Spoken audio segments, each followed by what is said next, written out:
திரு கணேஷ்குமார், திமுக அரசு காவிரி விவகாரமானாலும் சரி, என்கவுண்டர் ஆனாலும் சரி, இல்லை அவங்க ஒரு இடைத்தேர்தலை வெற்றி பெற்றாலும் சரி, எது செஞ்சாலும் ஒரு குற்றம் கண்டுகிட்டே இருக்கிறீங்களா எதிர்க்கட்சிகள்? எது செஞ்சாலும் இல்லாத கற்பனை கதைகளுக்கு வடிவம் கொடுப்பது, ஈரை பேனாக்கும் வேலையை செய்பவர்களுக்கு நம்மை பாராட்டும் மனமில்லை, அதை பற்றி நமக்கு கவலையும் இல்லை, எது நடந்தாலும் உடனடியான நடவடிக்கை எடுக்கப்படுகிறது அப்படின்னு முதலமைச்சர் சொல்றாரு. எப்படி பாக்குறீங்க? இல்ல, இந்த காவேரி இஷ்யூவை பொறுத்தவரை நாங்க அரசாங்கத்தை எதிர்த்துன்றதுனா இல்ல, நாங்க ஒருபடி அதிகமாக போய் அனைத்து கட்சி கூட்டம் நீங்க கூட்டியதை நாங்க வரவேற்றிருக்கிறோம். ஏன்னா அதுக்கு முன்னாடி நாங்க தான் மருத்துவர் ஐயா அவர்கள் தான் சட்ட ரீதியா இதுக்கு முன்னெடுங்க அப்படின்ற ஒரு அறிக்கையும் வெளியிட்டதும் நாங்க தான். அதற்கு பிறகு அனைத்து கட்சி கூட்டத்தை வரவேற்கிறோம். அதே சமயத்துல எப்படி கர்நாடகத்துல ஒரு முதலமைச்சர் தலைமை தாங்கி அனைத்து கட்சி கூட்டத்தையும் விவசாய சங்கத்தெல்லாம் கூப்பிட்டு பேசினாங்களோ, அது மாதிரி தமிழ்நாட்டில் நீங்க தலைமை ஏற்புங்க. நீங்க தலைமை ஏற்காம நீர்வளத்துறை அமைச்சரிடம் தள்ளி விட்டுட்டு நீங்க பின்னாடி போறீங்க இல்லையா? அதுதான் நாங்க கேள்வி எழுப்புறோமே தவிர நீங்க எடுக்கிற நடவடிக்கைக்கு நாங்க ஆதரவா தான் இருக்கிறோம். காவேரி இஷ்யூவை பொறுத்த வரைக்கும் மரியாதைக்குரிய நண்பர் எனக்கு முன்னாடி பேசும்போது பிரதமர் வாயை திறக்கலாமே, பிரதமர் இது பண்ணிடலாமே, இந்தியாவுக்கான பிரதமர் தானே. நான் ஒரே ஒரு விஷயம் தான் அவர்கிட்ட கேட்க விரும்புறேன். இது காவேரி பிரச்சனைன்றது இன்னைக்கு நேற்று வந்த பிரச்சனையா? 2006 ஆட்சி காலத்துல நீங்களும் அதே கூட்டணியில தான் இருந்தீங்க, நாங்களும் அதே கூட்டணியில தான் இருந்தோம். மத்தியில காங்கிரஸ் ஆட்சி தான் இருந்துச்சு. அன்னைக்கு பிரதமர் வாயை திறந்தாரா? அன்னைக்கு தண்ணி வந்துருச்சா? அன்னைக்கு திமுக இருந்து யாராவது பிரதமர் வாயை திறங்கன்னு கேட்டாங்களா? பிரதமர் என்பவர் எல்லாத்துக்கும் மாநிலத்துக்கானவர். அதனாலதான் தீர்வு அமைப்பதற்காக தான் காவேரி நடுநீர் ஆணையத்தை அமைச்சிருக்கிறாங்க. காவேரி நடுநீர் ஆணையம் இவ்வளவு நீர் கொடுக்கணும்னு உத்தரவு போட்டிருக்கிறாங்க. உச்ச நீதிமன்றமும் தமிழகத்திற்கு சாதகமான தீர்ப்பை கொடுத்திருக்கு. அதை செயல்படுத்த வேண்டிய இடத்துல இருப்பது கர்நாடக அரசு. அது பாரதிய ஜனதா அரசாக இருக்கட்டும், காங்கிரஸ் அரசாங்கம் இருக்கட்டும், செயல்படுத்த வேண்டியது கர்நாடக அரசு. எடப்பாடியார் அவர் காலத்துல இருக்கும் போதும் பாரதிய ஜனதா கட்சி ஆட்சியில இருக்கும் போது கொடுக்க மறுத்த போது அனைவரும் ஒரே குரல்ல தான் நின்னோம். அன்னைக்கு யாரும் அங்க பாரதிய ஜனதா கூட்டணியில இருந்துட்டு அவங்களை ஆதரிச்சுல வேண்டாம்னு சொல்லுங்க. இல்ல, எனக்கு என்ன சந்தேகம்னா, நீங்க கூட்டணியில இருந்த 2006-11 காலகட்டமோ இல்ல ஐக்கிய முற்போக்கு கூட்டணி காலகட்டத்திலேயோ உச்ச நீதிமன்றத்துல அந்த வழக்கு விசாரணையில இருந்தது. இறுதி தீர்ப்பு காவிரி நடுவர் மன்றத்தால வழங்கப்படல. உச்ச நீதிமன்றத்திலையும் பல கேஸ் நடந்தது. இன்னைக்கு அதுக்கப்புறம் காவிரி மேலாண்மை வாரியம் ஆணையமா மாறி ஒழுங்காற்று குழு அமைச்சு 2018 இருந்து ஒரு சீரான நடவடிக்கை போயிட்டு இருக்கு. கர்நாடக அரசு தண்ணி கொடுக்கலங்கிறது வேற விஷயம். ஆனா அதற்கு முன்னாடி இருந்த பிரச்சனைகள் மன்மோகன் சிங் ஆட்சி காலத்துல இல்ல, அதை நம்ம பார்க்கணும்ல. அதுதான் நான் உங்கள்ட்ட தொடர்ச்சியா தானே நான் உங்ககிட்டயும் சொன்னேன். காவிரி நதிநீர் ஆணையம் என்பது ஏன் அமைக்கப்பட்டது? இந்தியா என்பது யூனிட்டி இன் டைவர்சிட்டி. எல்லா மாநிலத்துக்குமானவர் தான் பிரதமர். இந்த பிரதமரும் சொல்லல, அந்த பிரதமரும் சொல்லல. காரணம், பிரதமர் என்பவர் பொதுவானவராக இருந்து கொண்டு இருக்கிறார். அவரால் எடுக்க முடியாதுன்றதுனாலதான், வாயை திறக்கலன்றதுனாலதான் காவிரி நதிநீர் ஆணையம் ஒரு இண்டிபெண்டன்ட் பாடியாக வேணும்னு கேட்டு நீதிமன்றத்தினுடைய அனுமதியோடவே அது ஒரு இண்டிபெண்டன்ட் பாடியா இன்னைக்கு செயல்பட்டு. ரைட், உங்க பாயிண்ட்டுக்கே நான் வரேன். பிரதமர் பொதுவானவரா இருக்கணும், கரெக்ட். இப்ப மத்திய அரசு அமைஞ்சிருக்கு, நீர்வளத்துறை ஜல்சக்தி துறையா மாறிடுச்சு. ஜல்சக்தி துறையோட இணையமைச்சரா கர்நாடகத்தை சேர்ந்த சோமண்ணாவை உங்க கூட கூட்டணியில் இருக்க பாஜக அரசு நியமிச்சிருக்கு. மருத்துவர் ராமதாஸ் அதை கண்டிச்சு அறிக்கை விட்டிருக்கிறார், எனக்கு நினைவு இருக்கு. அந்த கருத்தை அவர் பதிவு செஞ்சிருக்கிறார். ஆனாலும் நீங்க கூட்டணியில் இருக்க பாஜக அரசு அந்த மாநிலத்தை சேர்ந்த ஒருத்தரையே இணையமைச்சரா நியமிக்கும் போது இங்க எப்படி நியாயம் கிடைக்கும்? பிரதமர் ஒரு பக்கம் பொதுவா இருக்கணும், ஆனா இதையும் செய்யறாரு. ஒரு விஷயம் நல்லதா, பிரதமர் கொடுக்க வேண்டாம்னு சொல்றாரா? ஜல்சக்தி துறை அமைச்சர் கொடுக்க வேண்டாம்ன்றாரா? பிரச்சனை எங்க எழுகிறது? நீதிமன்ற தீர்ப்பு இருக்கு, காவிரி நதிநீர் ஆணையத்தினுடைய உத்தரவு இருக்கு. அதை செயல்படுத்த வேண்டியவர்கள் யார்? ஜல்சக்தி துறை அமைச்சரா, பிரதமரா? செயல்படுத்த வேண்டியவர்கள் யாரு? திறந்து விடணும். அது அதிகாரம் யாருகிட்ட இருக்கு? கர்நாடக அரசிடம் தானே இருக்கு. கர்நாடக அரசினுடைய நீர்வளத்துறை அமைச்சராக இருக்கக்கூடிய DK சிவகுமார் கிட்ட தானே இருக்கு. யார்கிட்ட இருக்கு? அப்ப யார வற்புறுத்தணும்? யார வற்புறுத்தணுமோ அவங்கள விட்டுட்டு போவாத ஊருக்கு வழி தேடுறத நான் கண்டிக்கிறேன். மீண்டும் சொல்லுங்க. இல்ல நாங்க கூட தான் நிக்கிறோம். நாங்க உங்க கூட தான் நிக்கிறோம், உங்களை எதிர்க்கல. மீண்டும் சொல்றேன், நீங்க அனைத்து கட்சி கூட்டத்தை நாங்க வரவேற்கிறோம். ஆனா நீங்க தலைமை தாங்குங்க, முன்னெடுப்போம் வாங்க. கடந்த காலத்துல கூட்டப்பட்ட அனைத்து கட்சி கூட்டத்துக்கு முதலமைச்சர் தான் தலைமை ஏற்றிருக்கிறார்.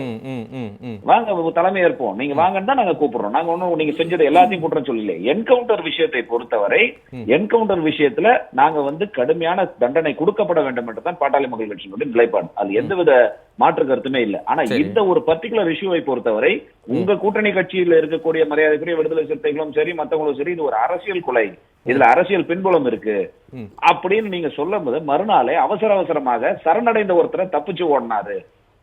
அவரே தப்பிச்சு ஓடணும்னா அவர் என்னைக்கோ தப்பிச்சு ஓடி இருக்க போறாரு. ஏன் வந்து சரணடையணும்? சரணடைஞ்ச ஒருத்தரை வந்து தப்பிச்சு ஓடினாருன்னு சொல்லி சுட்டுக் கொள்ளும் போது யாரையோ காப்பாற்றுவதற்கான முயற்சி எடுக்கிறதா அப்படின்ற ஐயம் எழதான் செய்யும். எனக்கு மட்டும் இல்ல, பாட்டாளி மக்கள் கட்சிக்கு மட்டும் இல்ல, அனைத்து கட்சிகள் எல்லாருக்குமே இடும். நீங்க சொன்ன திமுக அடுத்த விஷயம் கூட்டணி சொல்றேன். கட்சிகள் எல்லாருமே இது அரசியல் பின்புலம் இருக்கு அப்படின்னு சொல்லி பாஜகவை காயின் பண்ணி தான் சொல்றாங்க. நீங்க வந்து திமுகவோட இணைத்து அதை சொல்றீங்க. இது ரெண்டுக்கு வேறுபாடு இருக்கு. நாங்க சொல்வது என்ன, விசாரணை செஞ்சு உண்மையை கொண்டாங்க. அது பாரதிய ஜனதா கட்சியாக இருந்தாலும் வெளியில கொண்டு வாங்க. யார் வேண்டாம்னு சொல்றோம்? பாட்டாளி மக்கள் கட்சியா இருந்தாலும் வெளியில கொண்டு வாங்க. எல்லாத்தையுமே மறைச்சு விட்டுட்டு சுட்டுக் கொள்றது என்பது வந்து ஒரு தீர்வாகாதுன்னு தான் சொல்றேன். ஒருத்தர் சுட்டு கொடுத்தா இங்க குற்றங்கள் வந்து நடவடிச்சிடுமா? இல்ல குற்றங்களே நடக்காம தடுத்துடலாமா? எத்தனை என்கவுண்டர்கள் நடந்திருக்கு? குற்றங்கள் குறைந்திருக்கா? நாங்க கேட்கிற கேள்வி என்னவென்று சொன்னால், ஒரு மாத காலத்துல 131 கொலைகள் நடந்திருக்குன்னு உங்க ரெக்கார்டு சொல்லுது. அப்ப 130 கொலைகளுக்கு எந்த நடவடிக்கையும் இல்ல. ஒரு மாநில கட்சியினுடைய அரசியல் பின்புலம் உடைய ஒருத்தர் படுகொலை செய்யப்பட்ட பிறகு எடுக்கப்படுது பாத்தீங்க இல்லையா நடவடிக்கை. அது வரைக்கும் சும்மா இருந்துட்டு அந்த ஒரு போக்கு தான் நாங்க இது பண்றோம். ஒரு அரசாங்கம் என்பது நடந்ததுக்கு அப்புறம் நாங்க நடவடிக்கை எடுத்துட்டோம்னு சொல்றது ஒரு நல்ல அணுகுமுறை கிடையாது. தடுப்பதற்காக தான் இருக்கிறது அரசாங்கம், அதற்காக தான் இருக்கிறது உளவுத்துறை. நீங்க கள்ளச்சாராய விஷயம் எடுத்துக்கிட்டீங்கன்னா கூட செங்கல்பட்டு கள்ளச்சாராய விஷயத்துக்கு பிறகு நீங்க வந்து ஒரு சரியான நடவடிக்கை எடுத்திருந்தா இந்த கள்ளக்குறிச்சி விஷசாராய வச்ச பிரச்சனையை தடுத்து நிறுத்திருக்கலாம். ஏன்னு சொன்னா அந்த மெத்தனால் சப்ளை பண்றது 2 இடத்துலயும் ஒரே ஆள் தான். அந்த மாதேஷ் என்று சொல்லக்கூடிய ஒரு ஆள் தான் வந்து 2 இடத்துலயுமே குற்றச்சாட்டு வருது. அப்ப எடுக்க தவறி விட்டு நடந்த பிறகு நாங்க எல்லாம் நடவடிக்கை எடுக்கலையா, நாங்க செயல்படலையா அப்படின்னு கேட்பது வந்து ஒரு அரசாங்கத்திற்கோ ஒரு முதலமைச்சருக்கோ அழகல்ல என்பதுதான் எங்களுடைய. இல்ல அந்த மெத்தனால் சப்ளை எங்க இருந்து வந்திருக்குன்னா ஒன்னு ஆந்திரால இருந்தும் இன்னொன்னு பாண்டிச்சேரியில இருந்தும் சொல்றாங்க. பாண்டிச்சேரியில பாஜக கூட்டணி அரசு தான், ஆந்திரால இப்பதான் பாஜக கூட்டணி அரசு. நீங்க நிரூபிங்கன்ற நீங்க ஆந்திரால இருந்து வந்ததுன்றதுதான் உங்களுடைய உளவுத்துறை ரிப்போர்ட். அத பாண்டிச்சேரிக்கு நீங்க மடைய மாத்திரீங்க, மகிழ்ச்சி. பாண்டிச்சேரியில பிஜேபி ஆட்சி இருந்தாலும் தண்டிங்க. நான் கேட்பது என்னவென்றால், செங்கல்பட்டு மரக்காணத்துல நடந்த விசச்சாராய சாவுக்கு மெத்தனால் கொண்டு வந்த அதே நபருக்கு கொண்டு வராருல்ல.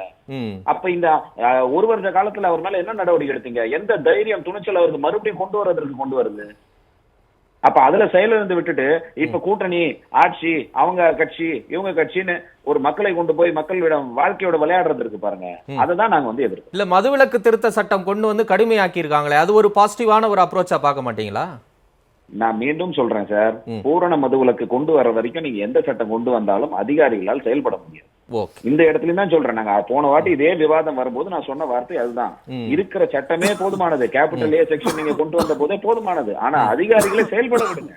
அதிகாரிகளை தடுப்பதனுடைய விளைவுதான் இப்பவும் சொல்றேன், உங்க அரங்கத்தின் மூலமாக சொல்றேன். நாங்க நம்புறோம் மதுவிலக்கு எப்படி கொண்டு வந்து சாத்தியப்படுத்தலான்றதுக்கு கையேடு போட்டு அந்த எஸ்ஐக்கும் பிஏஓக்கும் தெரியாம ஒரு இடத்துல கள்ளச்சாராயம் காசுவதற்கான வாய்ப்பே கிடையாது. அவர்களிடம் முழு அதிகாரத்தை கொடுங்க. ஒரு சொட்டு சாராயம் இல்லாத தமிழ்நாட்டை உருவாக்கலான்றது எங்களுடைய நம்பிக்கை. காவல்துறை மீதும் அதிகாரிகள் மீதும் எங்களுக்கு முழு நம்பிக்கை இருக்கு. நீங்க அந்த நம்பிக்கை வைங்க. ஓகே, நன்றி திரு கணேஷ். முழுக்க மத்திய அரசு கிட்ட தான் இதற்கான அதிகாரம் இருக்கு. யார் கர்நாடகத்தை ஆண்டாலும் அதை காட்டிலும் கூடுதல் பொறுப்பு மத்திய அரசு கிட்ட தான் இருக்கு அப்படிங்கிற பார்வையை எப்படி பாக்குறீங்க? இல்ல, அது ஒரு ஐயநாதன் சார் சொல்லும் போதே எனக்கு அதுல ஒரு பெரிய வியப்பு. ஏன்னா அவர் அப்படி சொல்றாருன்றதுதான் எனக்கு மிகப்பெரிய விஷயம். ஏன்னா அத்தாரிட்டி, காவேரி மேனேஜ்மெண்ட் அத்தாரிட்டி ஒரு ஃபெயிலியர் பாடி தான், நான் வந்து இல்லைன்னு சொல்லல. அதுக்கு உத்தரவிட்ட அப்ப சுப்ரீம் கோர்ட்டும் ஃபெயிலியர் பாடி ஆயிடுதா? இரண்டாவது, திறந்து விடவில்லை என்று சொன்னால் ராணுவத்தை கொண்டு வந்து திறந்து விட வேண்டும். ஜனநாயக நாடு தானே, ஏங்க டெமோக்ராட்டிக் கண்ட்ரி தானே, சர்வாதிகார நாடு. ஏதாவது ஒரு விஷயம் ஒரு சின்ன குறுக்கீடு அவர் கேட்கிறாரு, அவர் முடிச்சு சொல்லுங்க. தண்ணீரை திறந்து விட சொல்லி சொல்றது யாரு? இந்திய ஒன்றிய அரசுடைய ஆணையம், உச்ச நீதிமன்றத்துடைய தீர்ப்பின் அடிப்படையிலானது. நடைமுறைப்படுத்த வேண்டிய அத்தாரிட்டி யாரு? இந்திய ஒன்றிய அரசு. ஏன்னா அதுதான் தட் கான்ஸ்டிடியூட்டட் தி ஆணையம். இல்ல, அங்கதான் மாறுபடுறேன். நடைமுறைப்படுத்த வேண்டியது அந்த மாநில அரசு. ஏன்னு சொன்னா அது வர்றது அது உண்மை. பண்ணலையே அது வர்றது பண்ணலங்கும்போது அவங்க அந்த क्वेश्चन ரைஸ் பண்றாங்க. அத பண்ணலன்னும்போது அதான் நான் சொல்றேன். கர்நாடக காங்கிரஸ் கவர்மெண்ட் தான் அவங்க क्वेश्चन ரைஸ் பண்ணுவாங்க. இல்ல ரீதியாக உச்சநீதிமன்றத்தை ஒரு அரசாங்கமும் அணுகிறது. நம்ம எடுத்தவங்க அவுட் இது என்னங்க விளையாட்டுங்களா? ஒரு முறையும் இந்திய உச்சநீதிமன்றத்தை வந்துட்டு இந்திய உச்சநீதிமன்றத்தை ஒரு முறையும் அணுகிறதுக்கு தான் ஆணையம் கேள்வி கேட்பதற்கு இது சர்வாதிகார நாடு அல்ல. தப்பா சொல்றாரு அவரு. வேற எப்படி ராணுவத்தை வச்சு திறப்பீங்க? ராணுவத்தை வச்சு திறக்கிறது என்ன அப்படின்னா, நான் அணையை திறந்து விட மாட்டேன்னு நீ சொல்ற இல்ல. தண்ணீரை, தண்ணி என்னது? நேச்சுரல் ரிசோர்சஸ், ரைட்டுங்களா? நான் தான் சொல்ல வரேன். இதனுடைய ஒரு பார்ட்டி வந்துட்டு இந்திய ஒன்றிய, இரு தம்பி இந்த இது வந்துட்டு நீ சொல்லுங்க. இந்திய ஒன்றிய அரசு தான் இந்த ஆணையம் என்கின்ற இந்த அமைப்பிற்கே அடிப்படை காரணம். ஆணையம் கொடுக்கக்கூடிய உத்தரவை நடைமுறைப்படுத்த வேண்டிய பொறுப்பு அப்ப ஆணையத்தினுடையதா யாருடையது? இல்ல அவர் என்ன கேக்குறாரு, இது ஜனநாயக நாடு, நீங்க ராணுவத்தை வச்சு கன் பாயிண்ட்ல தண்ணியை திறந்து விடுங்கன்னு சொல்ல முடியாதுன்னு சொல்றாரு கன் பாயிண்ட் இல்லைங்க, கண்ட்ரோல் எடுத்துக்கிறது. திறந்து விடுகின்ற அதிகாரம் இது நடந்திருக்குது. இது நடந்திருக்கு. சட்டத்தின்படி அரசியலமைப்பு சட்டத்தின்படி மாநில அரசுக்கு தான் அதிகாரம் இருக்குன்னு சொல்றேன். இல்லைங்க, மத்திய அரசுக்கு அரசாங்கம் இல்லன்ற. நீங்க கேட்பது என்னவென்றால் ராணுவத்தை கொண்டு போய் நீ திறந்து விடுன்றீங்க. அவர் முடிச்சிட்டோம் கிடையாது. ஜனநாயக நாடு சட்டத்தின்படி தான் நடைபெறும். உச்ச நீதிமன்றம் உத்தரவிடட்டும், நீங்க வழக்கு போடுங்க, ராணுவத்தை வச்சு திறக்க சொல்லுங்க. அப்ப மத்திய அரசு திறக்கலன்னா நாங்க கூட வரோம், கூட்டணியில இருக்கிற நாங்களே கூட வந்து நிக்கிறோம். இப்ப நாங்க வந்து நிக்கிறோம் பாருங்க, அதே மாதிரி கூட வந்து. இப்ப ஒரு விஷயம் சொல்லுங்க சார், இதெல்லாம் ஒண்ணுமே கிடையாது. இருங்க சொல்லிடுறேன். வரலாற்றுல இந்த வார்த்தையை முதல்ல பயன்படுத்தது சக்கரவர்த்தி ராஜகோபால் ஆச்சாரியார். விடுதலை பெற்ற இந்தியாவினுடைய அட்டர்னி ஜெனரல் அவர் இருந்த போது இதே கர்நாடக அரசினுடைய அப்போது இருந்த அந்த தலைமை நிர்வாகியை கூப்பிட்டு திறந்து விட்றீங்களா இல்லை ராணுவத்தை விட்டு நான் திறந்து விட சொல்லட்டுமான்னு சொன்னவர் ராஜகோபால் ஆச்சாரியார். தம்பிக்கு வந்துட்டு இதுல ஏதாவது சந்தேகம் இருந்ததுன்னா ஐயா ராமதாஸ் கிட்டே கேட்க சொல்லுங்க. அவ்வளவுதான், ஐயா ராமதாஸ் கிட்ட கேளுங்க. ஏன்னு சொல்லணும்னா நம்மளுடைய ராணுவத்தை அனுப்பி உள்நாட்டுல வந்துட்டு ஒரு இப்ப இருத்தம்பி இன்னொரு விஷயத்தையும் நான் சொல்லிடுறேன். ஏன் இல்ல ராணுவத்தை வந்துட்டு அழைக்கிறதுக்கு இருங்க, ராணுவத்தை வந்துட்டு தமிழனை காப்பாத்துறதுக்கு ராணுவத்தை இறக்கி விட்டாங்களே பெங்களூர்லயும் கர்நாடகத்துல மத்த இடங்கள்லயும். அப்ப எங்க இருந்து அந்த சட்டம் வந்துச்சு? அது லா அண்ட் ஆர்டர் பிரச்சனை இல்லையா? இத்தனை உயிர்கள் போனது செஞ்சாங்க. இத்தனை உயிர்கள் போனது செஞ்சாங்க. There you are to prevent. இது வந்து it's a dispute between two states. அதேதான் ஒப்பிடுறீங்க. அதனால தான் war and law and order பிரச்சனை. it is a dispute between two states which comes under எது கீழே வருது? மாநில அரசினுடைய சுய உரிமைக்கு கீழே வருகிறது. நேரடியாக நீங்க நினைக்கிற மாதிரி சரி இல்ல நான் அடுத்த போறேன். இல்ல ஓகே கணேஷ்குமார், இல்ல இப்ப ஐயநாதனை கேட்டார்ல, இப்ப மத்திய பாஜக அரசு தான் அப்ப 2016 காலகட்டத்திலயும் சரி வாரியத்தை ஆணையமா மாத்துறாங்க. அப்ப நிறைய அபிடவிட் தாக்கல் பண்ணாங்க. குறிப்பா கர்நாடகத்துல தேர்தல் நடக்குது, இந்த சமயத்துல வந்து காவிரி மேலாண்மை வாரியத்தை அமைச்சா அங்க வந்து ஒரு கலவர சூழல் ஏற்படும்லாம் சொன்னாங்க. அப்பயே அது பெரிய இஷ்யூ ஆச்சு. அப்ப மத்திய பாஜக அரசுக்கு காவிரி மேலாண்மை வாரியமோ இல்ல காவிரியில தமிழகத்துக்கான உரிமையை பெற்று தருவதிலோ கொஞ்சம் கூட அக்கறையே இல்லை அப்படிங்கறத அப்ப இருந்து வரக்கூடிய விமர்சனம். அதுக்கு என்ன பதில் கூட்டணி கட்சியா? நீ 100% நாங்க சொல்றோம் இல்லைங்களா, அதற்கு நாங்க ஒத்து போய் தான் இன்னைக்கு உங்களோட அமைப்புக்கு வரோம். நான் சொல்லக்கூடிய விஷயம்னா பாரதிய ஜனதா அரசுக்கு மட்டும் இல்ல, காங்கிரஸ் அரசுக்கும் பொறுப்பு இல்ல, அதையும் சேர்த்து சொல்லுங்க. ஏன் ஒரே அரசாங்கத்தை மட்டும் சொல்றீங்க? காங்கிரஸ் அரசுக்கும் தமிழ்நாடு மீது அக்கறை இல்லை, பாரதிய ஜனதா அரசுக்கும் தமிழ்நாடு மீது அக்கறை இல்லை, தமிழக அரசுக்கு முழு அக்கறை இருக்கிறது. நாங்க தமிழக அரசு பக்கம் நிக்கிறோம், கூட்டணியிலே இருந்தாலும். நான் என்ன கேட்கிறேன், இல்ல சோமண்ணாவை நீங்களே எதிர்க்கிறீங்க, மருத்துவர் ராமதாஸ் அறிக்கை விட்டுருக்காங்க. ஆனா குறைந்தபட்சம் கூட்டணியில இருந்து நீங்க ஒரு நல்ல என்ன சொல்றது, நீங்க அந்த மேடையில சொன்னீங்க, பிரச்சார மேடையில இருவருமே கட்டிப்பிடிச்சு இந்தியாவின் சமூக நீதி தலைவர்கள் இவங்க 2 பேரும் பிற்படுத்தப்பட்ட சமூகத்திலிருந்து வந்து அவ்வளவு ஒரு இணக்கமா இருந்து இன்னைக்கு நாட்டை முன்னேற்றுவதில் கொள்கையோட செயல்படுறாங்கன்னு சொல்றீங்க. அப்படி ஒரு இணக்கம் இருக்கு, ஒரு உரிமை இருக்கு. ஒரு சோமண்ணாவை கூட ஒரு குறைந்தபட்சம் மாற்ற முடியல. அது இயல்பா பார்த்தா அது நியாயத்துக்கு புறம்பானது தானே. ஏன் ஆந்திராவை சேர்ந்த ஒருத்தரை கூட போடலாம்ல, இதை சொல்லி ஏன் உங்களால மாற்ற முடியல? நீங்க ஒரு விஷயம், தேர்தல் நேரத்தில் அமைகின்ற கூட்டணி என்பது எதை சார்ந்திருக்குன்னு உங்களுக்கும் தெரியும். எங்களிடம் வலிமை இருந்ததுன்னா நாங்களே கேட்டு பெற்றிருப்போம். அந்த துறையை நாங்களே கேட்டு பெறுவதற்கான வாய்ப்பு இருந்தது. எங்ககிட்ட வலுமை இருந்ததுன்னா நான் கேட்கக்கூடிய விஷயம் என்னவென்று சொன்னால், கூட்டணி இவ்வளவு பேசுறீங்கல்ல, ஈழத்தமிழர் பிரச்சனையில காங்கிரஸ் உடைய நிலைப்பாடு என்ன?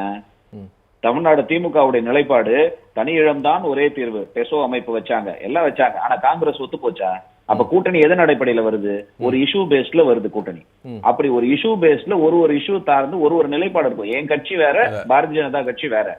நாங்க கூட்டணியில இருக்கிறோன்றதுக்காக அவங்க செய்யற எல்லாத்தையும் நாங்க வரவேற்ற மாட்டோம், எதிர்க்க வேண்டிய நேரத்துல எதிர்த்துட்டு தான் இருப்போம்.